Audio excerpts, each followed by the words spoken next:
পয়সা দিয়ে হুজুরও কিনতে পারবেন, অসুবিধা নেই। আমারে পয়সা দিবেন, খুশির চোটে আমিও দোয়া করে দিব, কোনো ব্যাপার না।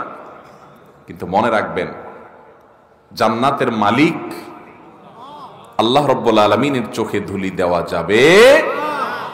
কিন্তু হ্যাঁ, এর মানে এই না যে যারা অন্যায় করে ফেলেছেন তাদের এখন আর মাফ করার পাওয়ার কোনো রাস্তা নেই, সেটা বলছি না। কিন্তু যারা জওয়ান বয়সে অন্যায় করে ফেলেছেন এখনো তাদের মাপ চাওয়ার রাস্তা আছে।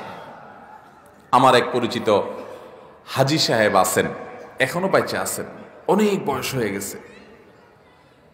2003-04 সনের দিকের কথা, আমি তখন মিরপুরের মণিপুরে এক মসজিদে আমি ইমামতি করি। তো এই মুরব্বী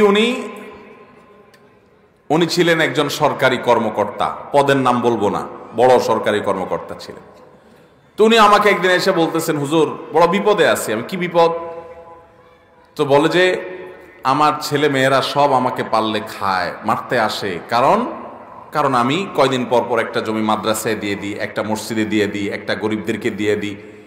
এত জমি আমি ঢাকা শহরে বিভিন্ন জায়গায় আল্লাহ আমার জমি জমা দিছে, তো এগুলো যে মানুষকে দিয়ে দেই, গোটা জমি ধরে দিয়ে দিই। এই জন্য আমার ছেলে মেয়েরা বলে মানুষ এরকম দান করে, মানুষ দান করে 2000, 5000, 10,000 টাকা মসজিদ মাদ্রাসায় দেয়। তুমি যেভাবে গোটা জমি ধরে দিয়ে দিচ্ছ, এইভাবে দিলে তো আমরা ফতুর হয়ে যাব, এভাবে দাও কেন?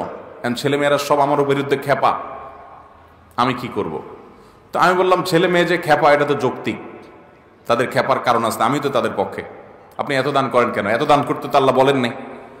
নবী সাল্লাল্লাহু আলাইহি ওয়াসাল্লাম বলেছেন, তোমার সন্তানদের জন্য কিছু রেখে যাওয়া উত্তম, তা একেবারে তা সব দান করে তাদেরকে খালি হাতে বসায় দেওয়ার চাইতে কিছু রাখেন, আপনি এইভাবে দান করেন কেন? ঠিকই তো বলছে তারা। তখন ভদ্রলোক বড় নিঃশ্বাস ফেলে বলছেন, হুজুর আমার দুঃখ তো আপনিও বুঝলেন না। তা আমি বলেন দুঃখ কি? বড় দুঃখ হলো, বাবারে যে কয় টাকা বেতন পাইতাম কোন রকম সংসার, ছেলে মেয়েদের পড়ালেখা টেনে টুনে পার হয়ে যাইত। এই জমি জমা যা দেখছেন সবই অবৈধ টাকা, ঘুষের টাকায় তৈরি করা, ঘুষের টাকা উপার্জন করছি এগুলা। তখন আল্লাহর ভয় ছিল না, দুই হাতে কামাই করছি, এক এক কলমের খোঁচে অনেক বড় বড় অঙ্ক কামাই করে ফেলছি। তো তখন ভয় ছিল না, করে ফেলছি। কিন্তু এখন আমি যখন বলছি 2003-04-05 কথা, তখন ওনার বয়স 70+, 70-75। এখনো ভদ্রলোক বেঁচে আছেন, শয্যাশায়ী।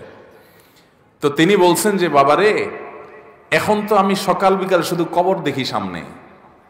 আমি বুঝতেছি আমার ছেলে মেয়ে সব ফুর্তি ফার্তার মধ্যে আছে, বাপের সম্পদ আয়েশ মজমাস্তি করে খাবে, ভোগ করবে, দাঁত কচকচ করতেছে, আমি কখন মরবো আর ভাগযোগ করে নিয়ে যাবে, আমি বুঝতে পারতেছি। কিন্তু আমি এটাও জানতে পারতেছি যে কবরে থোয়ার সাথে সাথেই তো আমার শুরু হয়ে যাবে জবাবদিহি। এই জন্য এগুলার মালিক তো আর খুঁজে পাওয়া যাবে না, এই জন্য দিয়ে আমি মুক্ত হচ্ছি, যাতে আমার আখেরাতে আমার ধরা খাওয়া না লাগে। কিন্তু ওদেরকে কে বুঝাবে?